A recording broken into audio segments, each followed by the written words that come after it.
Hello વિદ્યાર્થી મિત્રો, SV એજ્યુકેશનમાં આપનું સ્વાગત છે। આજે આપણે ધોરણ 9 સામાજિક વિજ્ઞાન વિષયમાં ચેપ્ટર નંબર 3નો પાર્ટ નંબર 3નું અસાઇનમેન્ટ જોવાના છીએ। એમાં જોઈએ વિભાગ એ। નીચે આપેલા પ્રશ્નોના માંગ્યા મુજબ ઉત્તર લખો।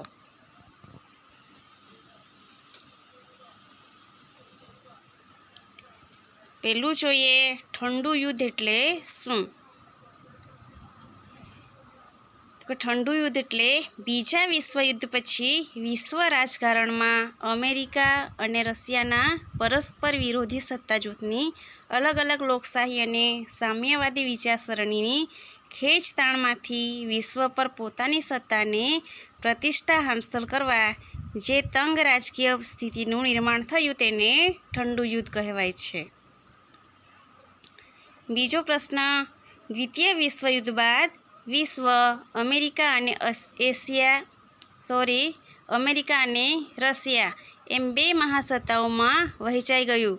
તેથી બંને જૂથોએ એકબીજાના મતનું ખંડન અને પોતાના મતનું સમર્થન એમ વૈચારિક ખેંચતાણને લીધે તેણે શસ્ત્ર વગરની કઈ સ્થિતિનું સર્જન કર્યું?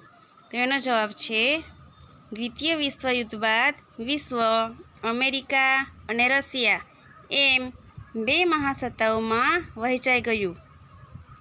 તેથી બંને જૂથોએ એકબીજાના મતનું ખંડન અને પોતાના મતનું સમર્થન એમ વૈચારિક ખેંચતાણને લીધે તેણે શસ્ત્ર વગરની ઠંડા યુદ્ધની સ્થિતિનું સર્જન કર્યું। ત્રીજું, ખાલી જગ્યા વર્સેલ્સની સંધિને કાગળનું ચીથરું કહી ફગાવી દેવાની હાકલ કરી। કોણે? તો એનો આન્સર આવશે એડોલ્ફ હિટલર। કે વર્સેલ્સની જે સંધિ કરવામાં આવી હતી તેને કાગળનું ચીથરું કહીને લોકોને ફગાવી દેવા માટે હાકલ કરી। ચોથું, 1 સપ્ટેમ્બર 1939ની વહેલી પરોઢે જર્મનીએ શાંત ખાલી જગ્યા પર આક્રમણ કર્યું। તેથી દ્વિતીય વિશ્વયુદ્ધનો પ્રારંભ થયો। કે કયા દેશ પર આક્રમણ કર્યું? તો કે પોલેન્ડ। પાંચમો સવાલ, વિધાન ખરું છે કે ખોટું તે જણાવો। ઇંગ્લેન્ડ અને ફ્રાન્સની આગેવાનીવાળું મિત્ર રાષ્ટ્રોનું જૂથ હતું। તો આ વિધાન કેવું છે? આ વિધાન સાચું છે। છઠ્ઠું, જાપાને કયા સ્થળે અમેરિકન નૌકાદળ પર આક્રમણ કર્યું? તો એનો આન્સર આવશે પર્લ બહાર ખાતે। પ્રશ્ન નંબર 7, સંકલ્પના સમજાવવાની છે કે ઠંડુ યુદ્ધ એટલે શું?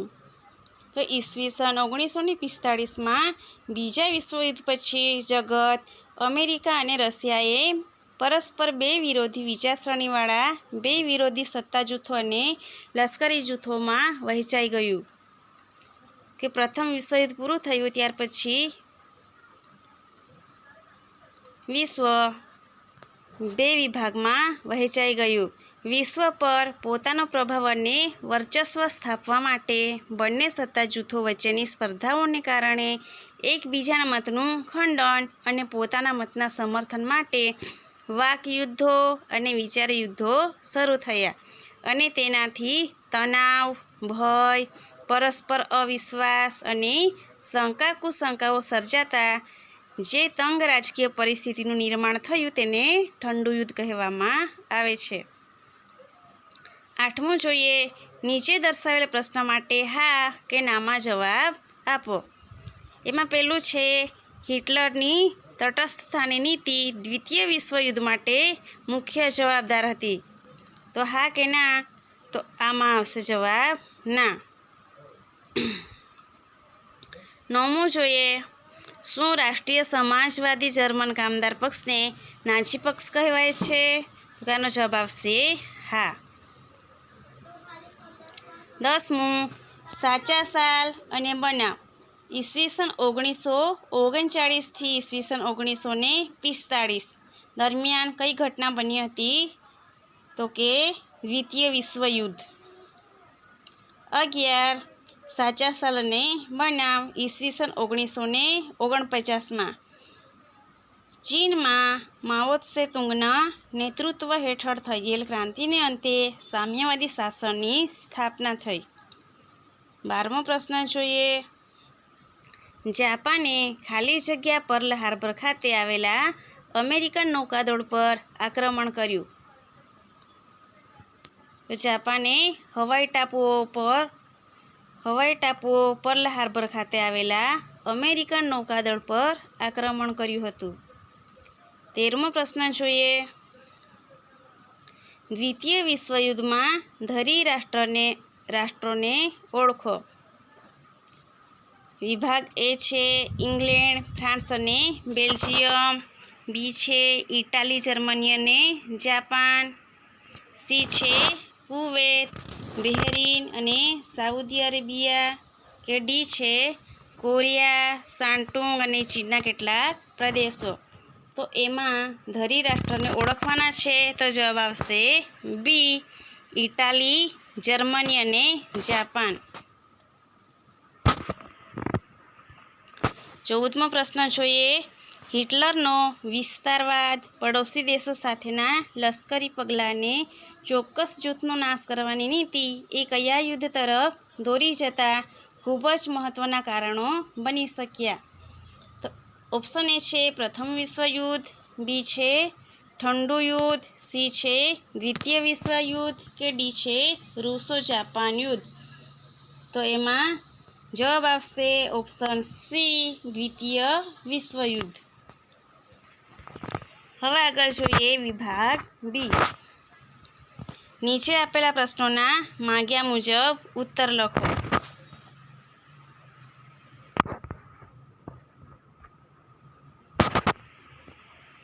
પ્રશ્ન નંબર 15 છે ચીનમાં સામ્યવાદી શાસનની સ્થાપના કઈ રીતે થઈ? એનો જવાબ જોઈએ. રશિયામાં થયેલ બોલ્શેવિક ક્રાંતિએ સામ્યવાદી ધોરણે જે પ્રગતિ હાંસલ કરી તેને લીધે વિશ્વભરના ઘણા રાષ્ટ્રો પ્રભાવિત થયા.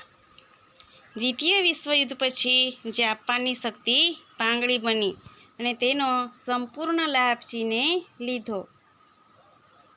ઈસવીસન 1949 ચીનમાં માઓ ત્સે-તુંગના નેતૃત્વ હેઠળ ચીનમાં થયેલ ક્રાંતિને અંતે સામ્યવાદી શાસનની સ્થાપના થઈ.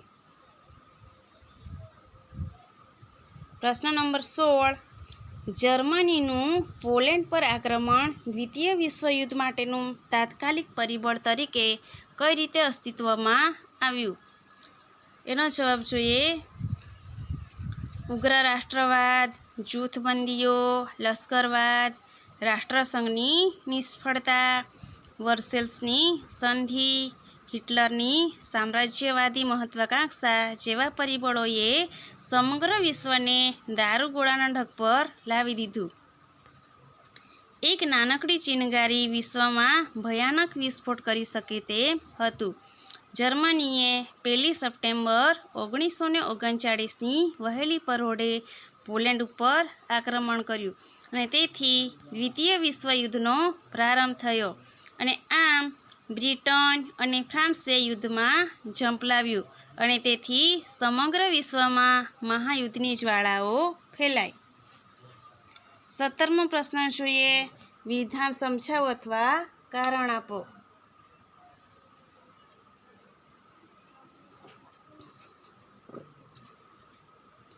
દ્વિતીય વિશ્વયુદ્ધ બાદ ઠંડા યુદ્ધની સ્થિતિનું સર્જન થયું. આ વિધાન સમજાવવાનું છે. તેનો આન્સર જોઈએ.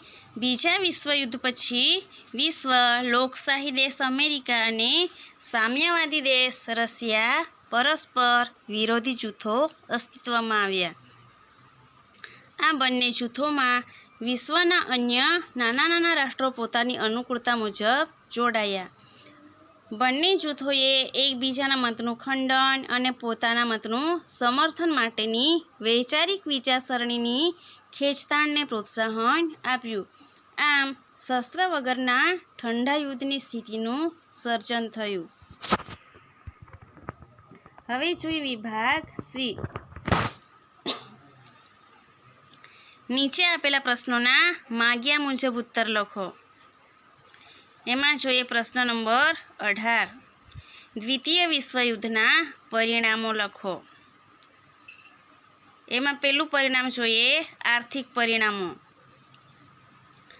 દ્વિતીય વિશ્વયુદ્ધમાં ભાગ લેનાર તમામ રાષ્ટ્રોને પુષ્કળ ખર્ચ થયો તથા કિંમતી સંપત્તિનો નાશ થયો. આમ તે દેશોનું અર્થતંત્ર છિન્ન ભિન્ન થતાં પ્રજા આર્થિક પાયમાલીનો ભોગ બની. વિશ્વના રાષ્ટ્રોએ યુદ્ધમાં ઉપયોગી શસ્ત્ર સામગ્રીના ઉત્પાદનને મહત્ત્વ આપ્યું.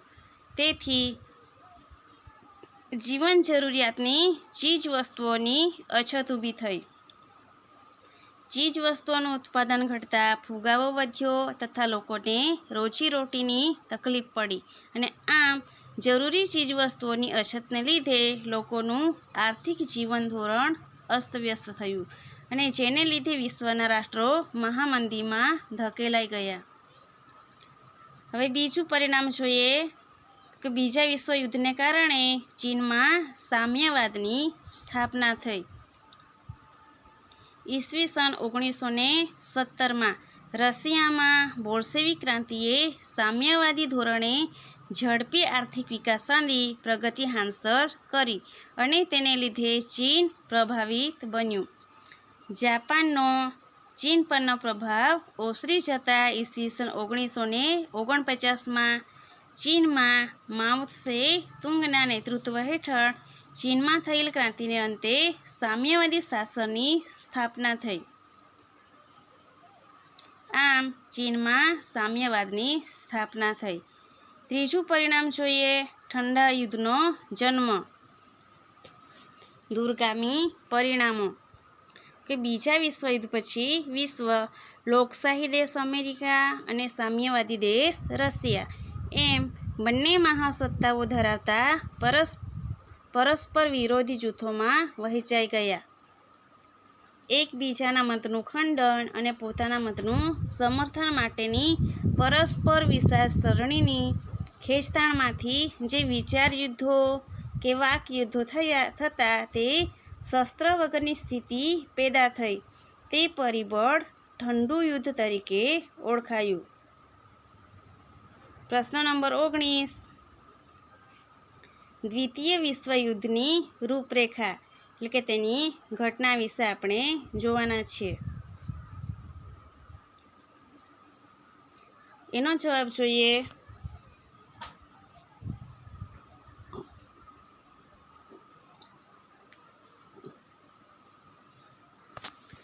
દ્વિતીય વિશ્વયુદ્ધ શરૂ થતાં ફરીથી વિશ્વ બે જૂથોમાં વહેંચાઈ ગયું.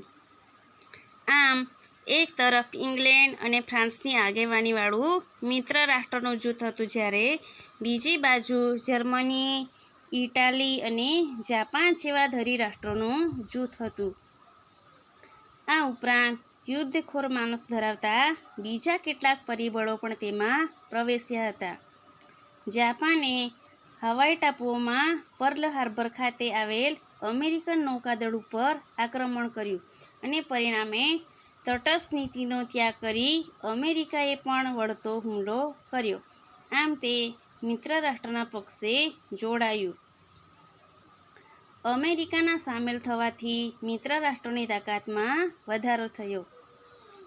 અમેરિકાએ જાપાનની તાકાતને રોકવા માટે જાપાનના હિરોશીમા અને નાગાસાકી એમ બે નગરો પર અણુબોમ્બ ફેંકતા જાપાનના 1,24,000થી વધુ નાગરિકોનો ભોગ લેવાયો અને મહાવિનાશનું યુદ્ધ તાંડવ રચાયું. 11મી ઓગસ્ટ 1945ના રોજ જાપાનની શરણાગતિ સાથે દ્વિતીય મહાવિશ્વયુદ્ધનો અંત આવ્યો.